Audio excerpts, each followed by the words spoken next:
This is disingenuous at best and an obfuscation tactic at worst, because as you can see here, there's a lot of numbers here. It's very obvious when I'm talking about a magic number. I'm talking about things like 1, 0, 15, 270, 360. I'm not talking about what my mouse just happens to be highlighting, which is SPR Spark. Yeah, and that's actually not my cursor, that's his. I just realized, because that's his video that I'm looking at. I can't highlight his code in his video. So he has his cursor on Spark. And I'm talking about all the numbers around that, but he's zoning in on Spark.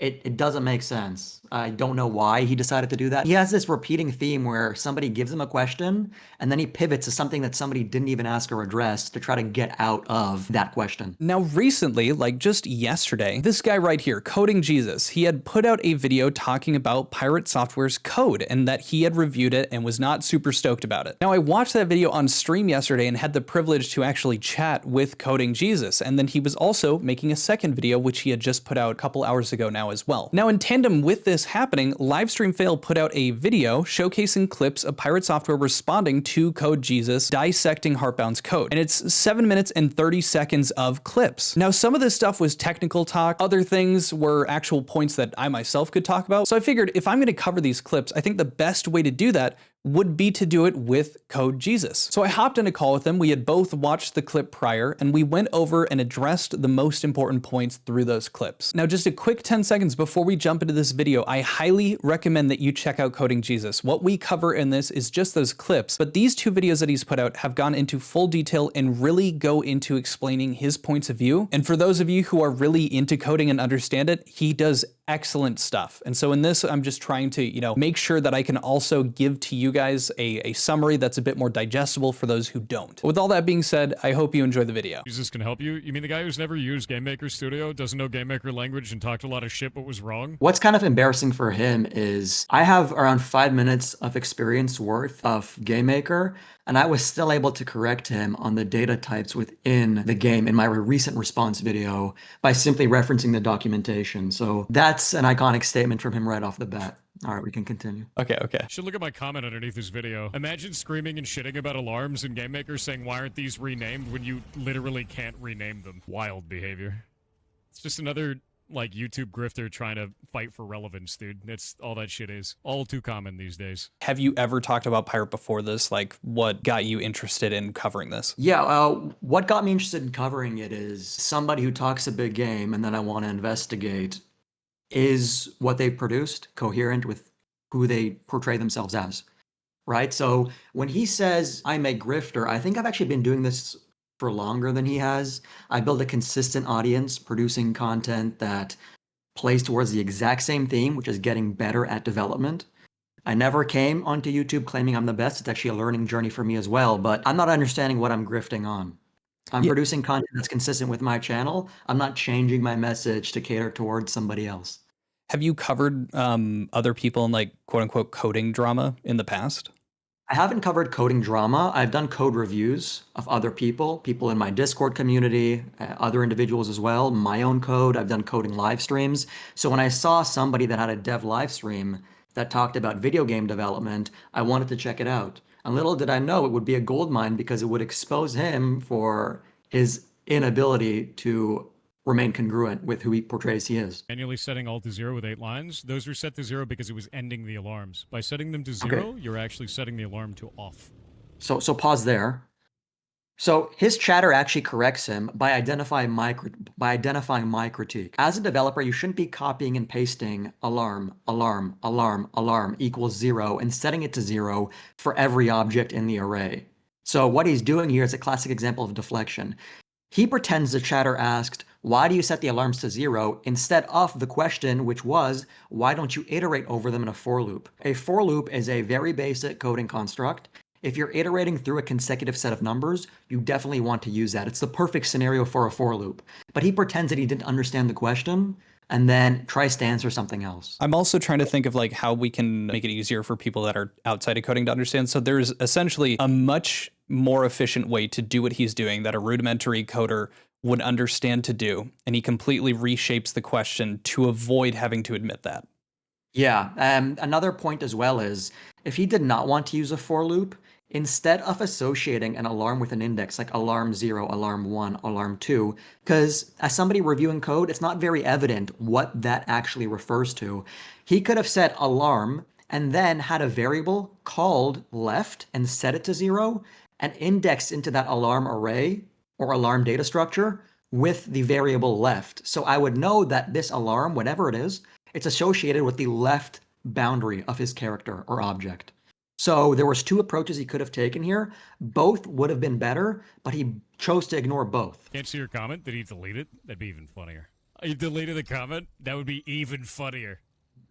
Yeah, I didn't delete the No, comment. it's still there. That's, yeah, there you go. It's still Yeah, there. I wrote this underneath his video. Him talking about people like taking this way too seriously and having these gripes, and he is taking time to downvote the other comments, the only other two you can see on screen. I think the more important thing here is that when he went to, oh, he definitely deleted my comment, that was a bit of projection. I think that's probably the first thing he thinks about when he thinks of a comment that he doesn't like. And then later he realized, oh, you didn't delete I don't delete comments.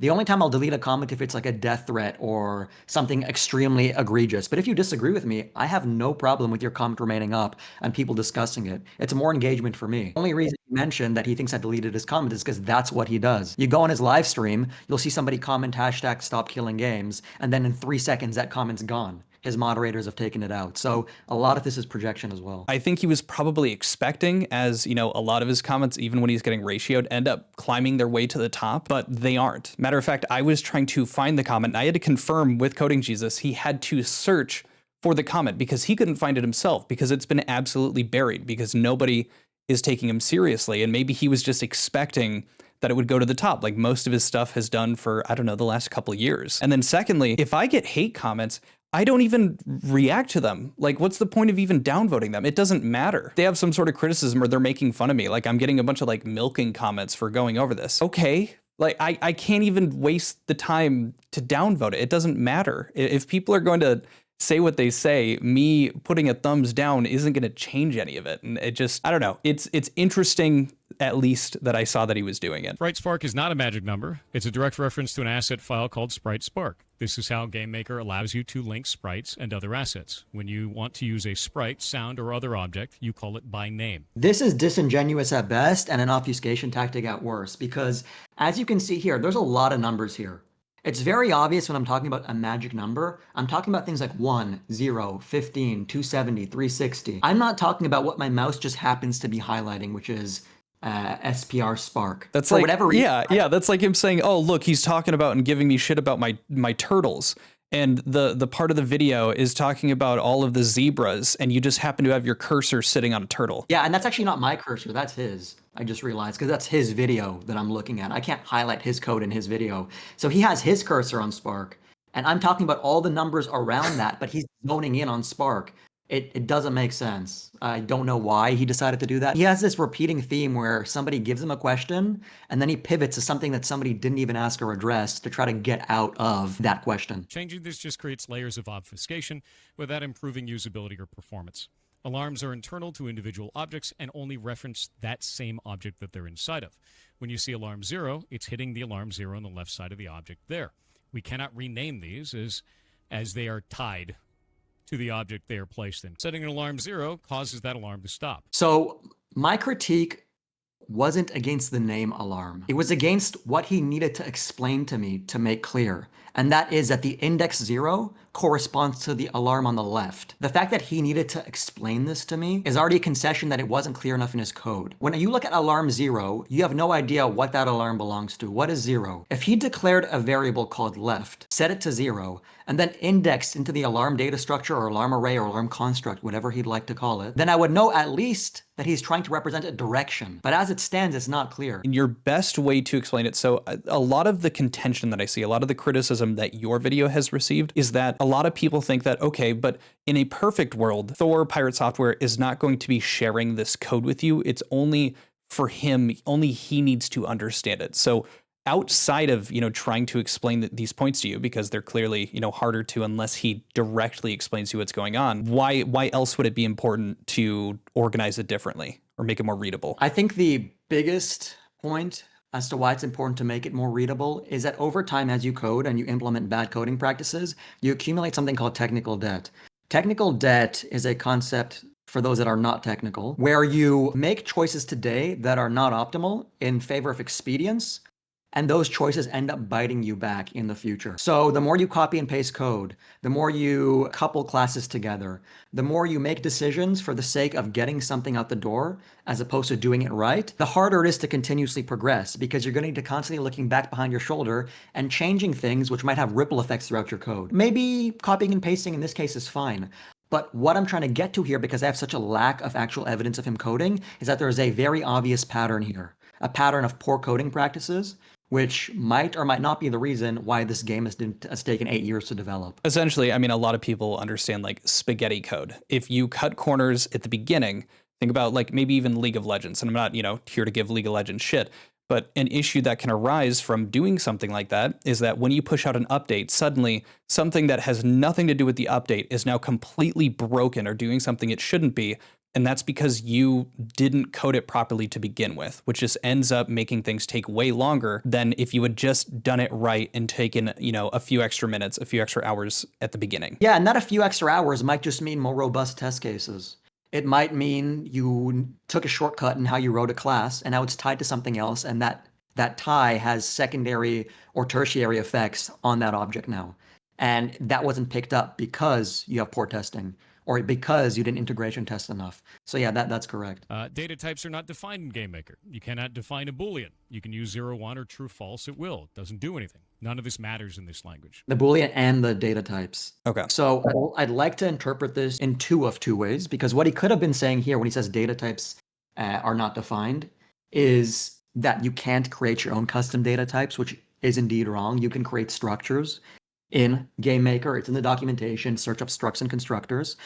But maybe he wasn't referring to structs, maybe he was referring to Booleans, which also just isn't true. In one of my more recent videos, I investigated that. I pulled up the GameMaker documentation, and I read the Boolean instructions. So you would even be able to play this section of the video. I think that would probably be better. He makes the claim that you can't define a Boolean in GameMaker because GameMaker itself doesn't have a native Boolean type in its scripting language. In other words, it interprets reals as Booleans. Now, to reconcile the fact that he used a Boolean in his code with what he said, I decided to do what any developer would do, and that is I consulted the documentation. So if you go to data types in GameMaker, oh, look at that. You are also provided with constants, true and false, which can always be used in your code to prevent any issues, should the native Boolean type be defined later. So GML defines constants true as 1 and false as 0, and the documentation itself even recommends that you use true and false instead of reals in case that association between a Boolean and a real ever gets changed to a Boolean and some other native definition of a Boolean. So in other words, if they ever replace the aliasing of bools for reals with bools for actual bools, they recommend that you use true and false. But we know he's not going to concede on this point or admit the fact that he was wrong, given his track record. So let's move on to the next claim. Since it's like, coding speak, essentially, let's try to boil down just essentially what it is for people who don't have the coding language. So he's wrong that Booleans don't exist. The documentation says to use Booleans as true and false, because while they are currently aliasing integers, in the future, GameMaker may support a native Boolean data type. So the documentation itself, which you can see in my video, specifies please use true and false, because in the future, they might actually refer or be replaced by native Boolean types instead of integers. Yeah, as you can see the highlighted text here. You're also provided with constants true and false, which should always be used in your code to prevent any issues should real Boolean data types be added in the future. The expectation is that is going to be integrated in the future, and you should act accordingly as though that is going to be true, because number one, it's going to work for you, and number two, that prevents you from, your code from completely shitting the bed when that is to happen, like when it is to be introduced. Yeah, your code is not going to shit the bed when it is introduced, but it currently makes your code a lot more descriptive. It makes your code currently more descriptive, and when they come out with the update that adds these native Boolean types, as opposed to having Booleans just reflect 1 and 0 numbers, then you'll have an easy transition. When you look at his code, for example, in my first video, you look at his if statement or one of his switch statements, he has a variable called question true, and he sets it to 1 or 0. Now, if you're totally new to programming, or even if you're a seasoned developer, you look at a variable called question true, and then you see it being set to a number, you're asking yourself, what's going on? First of all, why is the variable called question true? That already implies that the result is true. Why would it be false? That's confusing. But also, why would it be a number? Question true should probably be true or false, but for some reason he's setting it to a number. The documentation states, Currently, 1 and 0 is interpreted as true or false. But regardless, please use true and please use false, because in the future, if we add a native Boolean type, they will be switched out. So true and false, instead of being 1 or 0 as the underlying type, it'll be an actual Boolean type. What he's saying here, like the argument that he's trying to make, is that I am getting the same output, I'm getting the same outcome by writing 0, 1/true or false. And the whole point of it is you are kind of disorganizing yourself and creating that technical debt that you were referring to earlier by making it this non-descriptive. Yeah, I would say so. And Okay. it's not necessarily technical debt because, yeah, it's confusing to look at, but it's not confusing to the point where it might screw up other parts of your code. The way that I'd like to think about it is his use of 1 or 0 here is not adding technical debt per se, but it's making his code more bug prone. Okay, so just creating an environment where it's more often to happen than not. Exactly. You can read about the ARG here. It's just a bunch of disingenuous arguments put up in bad faith trying to make me look like a bad programmer. And in reality, this guy has never used the engine that I'm working in, never used the language that I'm working with, and all of his points are moot as a result. So this is what I commented on, because he's saying I'm trying to make him look bad. He doesn't recognize that he himself is making him look bad. That statement, in my opinion, is a bit pathetic because despite the fact that I've never used this engine, even I know that he's doing things incorrectly at worst and sloppily at best, while claiming, that other people view him as the Bob Ross of programming. So in our discussions, we already brought up the fact that yes, he should be using true and false instead of 1 and 0. The documentation tells him to. He mentioned that you can't define data types. The documentation shows you can define structs and objects. At this point, it's just a denial of reality. And that's why I said I kind of want to move past this. I made my 2 videos. There's nothing else that I can add that's unique, and there's nothing else that I can really help here because you can bring a cow to the well, but you can't get it to drink. Then also in that hand, I think it would be important for people again. Yes, you've never worked with this particular, what was it? Is it a game engine or a language? Yeah, GameMaker. Okay, so you haven't used this particular thing. You haven't used GameMaker. So what enables you to so easily understand that the decisions he's making are wrong, besides the fact that you're able to just kind of research a few of them right off the bat? Yeah, that's a good question. I do think that him saying that is also another reflection of inexperience. I've personally taken constructive feedback from people who are better software engineers than me, who have never coded in some of the languages that I have. And that's because good software engineers can recognize patterns and apply principles in an appropriate context. It's like saying, oh, you've never had cancer, so you don't know that it's bad. That's obviously preposterous, right? You can code, and as you code, you gain an understanding of how things should be designed. What are general principles to follow? What's good code versus bad code? What does clean code look like? How should you organize your code? And a lot of those principles are language agnostic. Meaning it's just across the board that those are the same kind of standards. Exactly. I think, for me, and I think a lot of other people, the understanding of coding languages and the way that Pirate talks about it, it makes it seem as though each of these languages, or when you're developing a game, you can attribute more of what he's, viewing this criticism as stylistic or almost personal choices that because you're doing the endeavor on your own, you can curtail or just completely avoid doing it the technically correct way. And so he's making you look like a snob as opposed to, no, this is just the standard that you should be held to in general if you've been coding specifically for 8 years on a single game. Yeah, exactly. And he's bitching about shit that is not changeable inside of GameMaker. Which, I would expect a little bit better from someone named Coding Jesus. But I've got the ego, right? So why are you known as Coding Jesus? Is it because you're a savant of coding? Not at all. So initially my channel was just my name. And when I was first starting out, somebody said, hey, dude, you got a really long beard. At the time, I did have a longer, fuller beard. And you got this luscious long hair. Why don't you give yourself a name that will really stand out in people's minds? It wasn't, the impetus for my channel name wasn't I'm this god amongst men and I'm looking down from here on everybody and I'm this authority figure. The name stems from branding effectively. You really look like this guy. Yeah, you see that picture with the Patreon right below? Yeah. The second line? And then you look like Jesus. That's it. And then the one right there, so my coding journey right beside, right? So that's the inspiration. Yeah, and you've got like That's the the white inspiration. coloring in the background. It's the hair, it's the Exactly. beard. That's so simple. Yeah, it has nothing to do with my own perceived technical acumen or my own skill set. It's just this is a suggestion that I went with because it reflected the image at the time, purely on the physical appearance. Yeah, and you're also, I don't know, I haven't seen you do any like quote unquote ego checking when it comes to you analyzing his code. It's all just assessing the basic standards that he should be meeting with the jobs that he has talked about having or like how he references them. You would expect that he would be at those metrics, and that's what you're calling out. There's a difference between being reductive towards, an analysis of his code versus being reductive by bolstering your own skills, which you don't do in your videos. Yeah, nowhere in my video do I say, hey guys, this guy's game dev sucks. Come to me, watch me do game dev. In all my videos, or all my videos, really the last two, I'm giving an example of where he screwed up and showing somebody one of many potential avenues to improve. It's up to them to consider the benefits, costs, and trade-offs. Is he a web dev or something? I have no idea, but he clearly doesn't know this language. You can review languages, many concepts are transferable. Concepts can be transferable, but specifics are not, and that's the problem.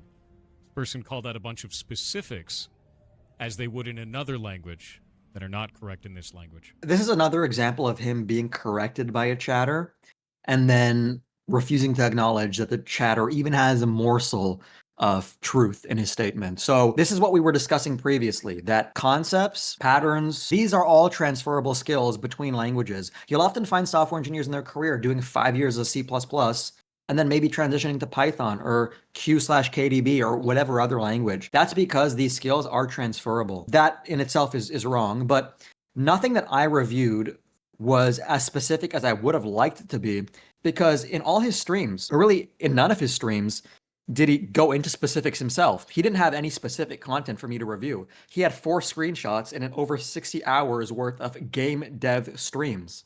So I could only be as specific as he was allowing me to be.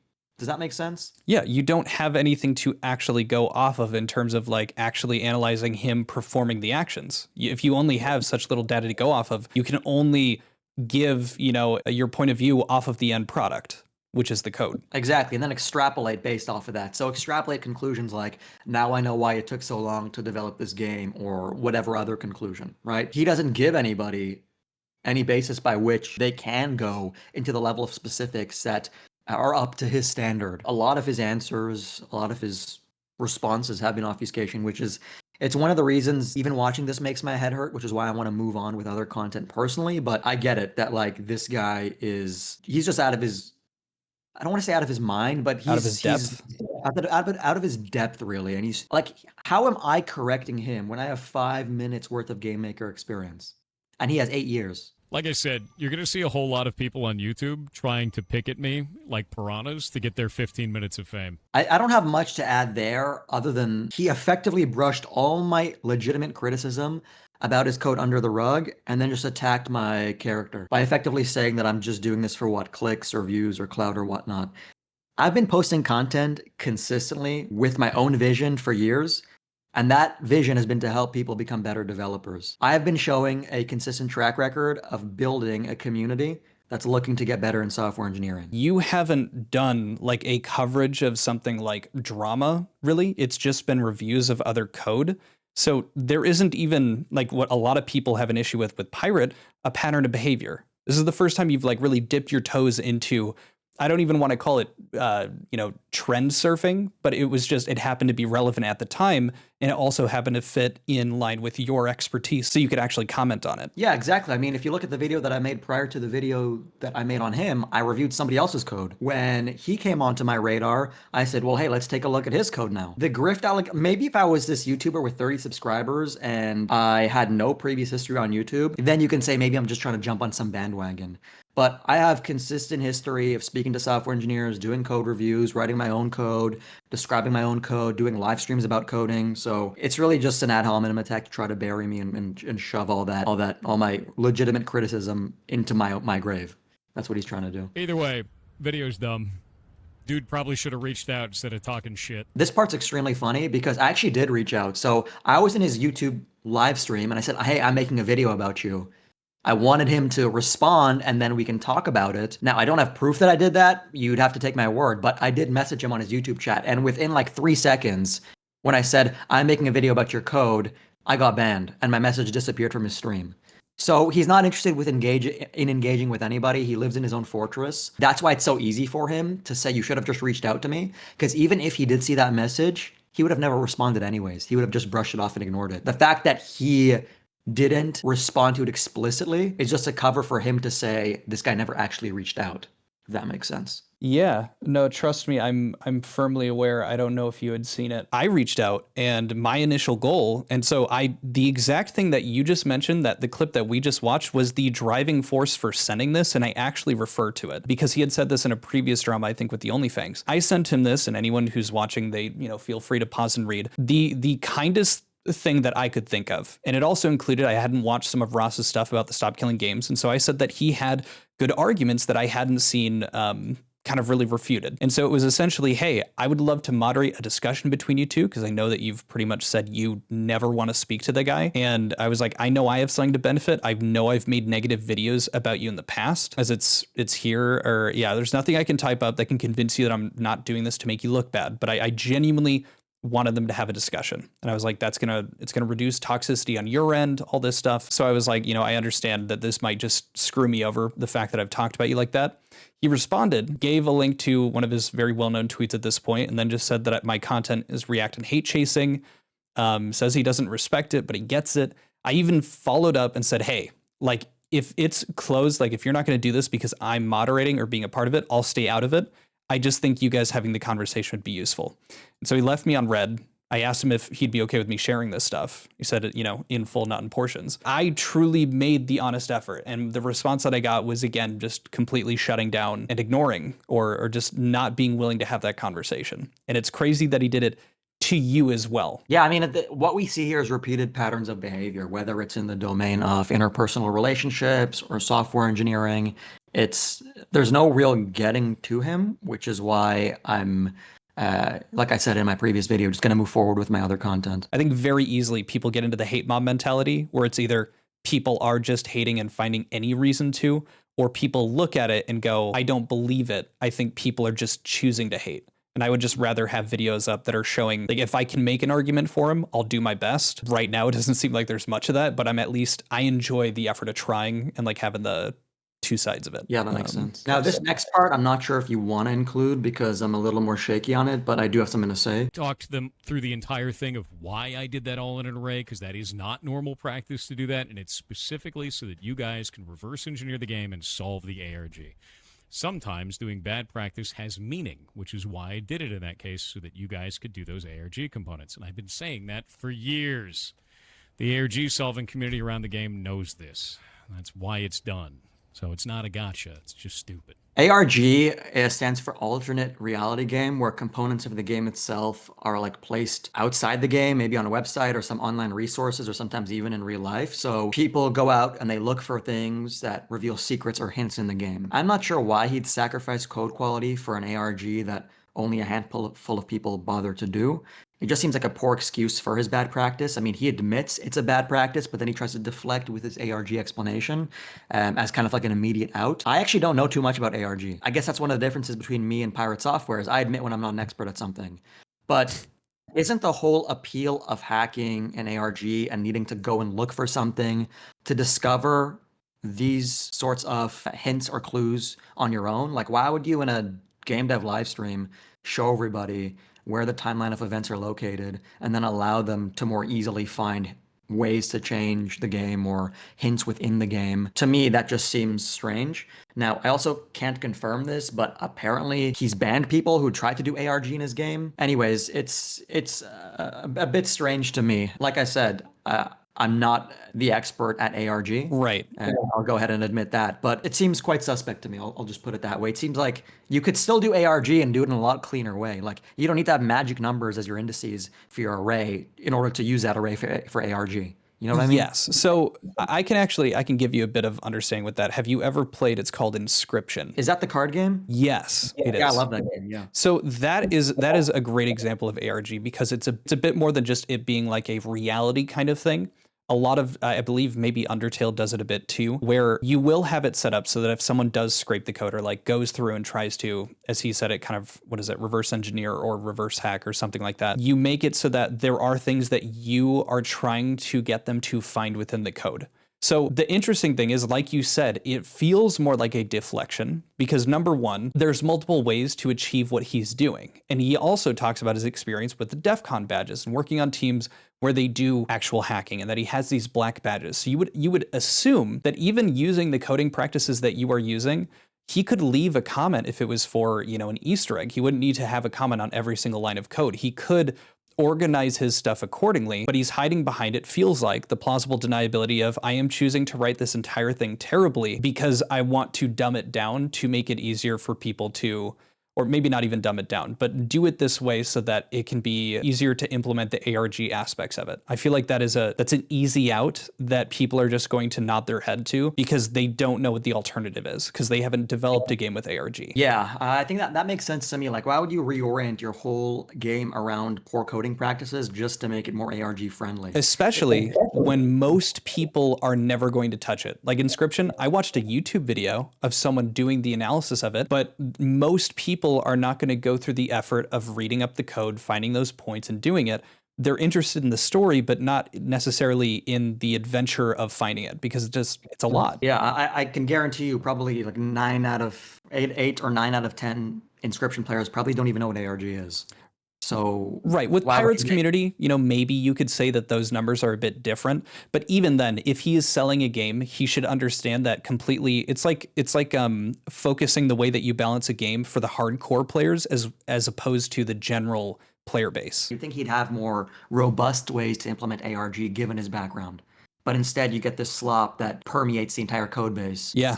That's probably even a better point, is that he chooses to make it sloppy for that element when he could do it based off of his reputation and history that he's developed. He could do it a much more interesting and and clean way. Thank you for like taking the time to even answer these questions with this video. And I just want to clarify that the way that I like dumb things down to make it easier for me to understand for other people, would you say that that's, you know, accurate enough? Yeah, I think everything we've discussed today, like you've been able to summarize it well. Perfect. All right. Thank you, man. Talk to you later. See ya. Now that wrapped up our conversation that we had about the clips that had been surfacing today in regard to what Pirate had to say about CJ's videos. Now I highly recommend that you check out his videos as they go way more in depth than even what we covered in those clips. And he really does address each point by point. I think it was most useful for me to try to help summarize so that a lot of people that aren't coders can understand the points that he was making and why Pirate's, you know, refutes or counterpoints don't add up. And now this is just me speaking. I didn't bring this up to Coding Jesus. Pirate was legitimately just lying about Coding Jesus and his experience and who he is. Like his reputation, calling him a grifter. You can't back that up with his YouTube channel. Nearly 600 videos. And this is truly the first time that he has covered drama. If he wants to call someone a grifter, you could make the argument infinitely better talking about me or just about any other, you know, more Pegasus if he's touched this, or Sensitive Society. Like these are just coming off the dome, but like any of us, it would make so much more sense. And if anything, it's just more telling of this being an ego check more than anything that he jumps to an ad hominem attack because he can't actually contest with the arguments that CJ's making because they're sound, and because CJ is willing to admit when he's wrong or out of his depth and willing to even have the conversation. And as you heard from him, even if Pirate complains about the fact that people don't reach out, when people do, he rejects it. Whether it be Coding Jesus, me, or just about, I'm sure, anybody else that has made the attempt outside of Charlie and Joshua Strife Hayes. And even then, they didn't get much of a response themselves. That's it for the video today. I hope you guys learned something new. I'm interested to hear your thoughts. Lastly, if you're still here by the end of the video, consider subscribing. It really helps out the channel. You know, you've seemingly enjoyed the video. Leave it a like if you want this to get out to more people. But most importantly, just thank you for taking the time to watch this video. And again, please be sure to check out Coding Jesus. He has some really, really useful insight about all of this. That's all I had for you today. Hope you guys enjoyed it. See you later. Peace. Bye.